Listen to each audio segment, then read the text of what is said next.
তিন জায়গায় প্রয়োজনে মিথ্যা বলা যায়।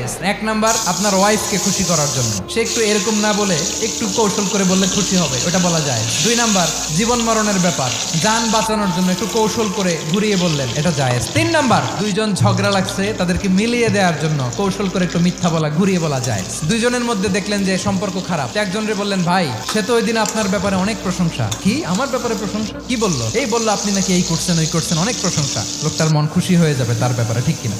আবার তার সাথে যার ঝগড়া, ওরে যে বলুন, ভাই ওই দিন তো সে আপনার অনেক অ্যাপ্রিসিয়েশন করলো, অনেক, সে তো অবাক। কি রে বলে কি? এই যে দুইজনের ব্যাপারে দুইজনের একটু ভালো ভালো কথা বলে দিচ্ছেন, একদিন দেখবেন রাস্তা দিয়ে হাঁটার সময় একে অপরকে সালাম দিয়ে ফেলছে, সালাম দিয়ে বুকে জড়ায় ধরছে, আছে না নাই? আবার মিলমিশ হয়ে গেছে। কিন্তু আমাদের স্বভাব হইলো, দুই প্রতিবেশী যদি একসাথে বসে একসাথে হাঁটে, দূর থেকে দেখলে আমাদের জলে, আছে না নাই? ঘটনা কি? এই দুইটার মধ্যে এত মিল কে? এই দুইটার মধ্যে গিরিঙ্গি লাগানো যায় কিভাবে? আল্লাহর কাছে তওবা করেন, এই মানসিকতার যেন আমরা না হয়, আমরা মিলিয়ে দিব।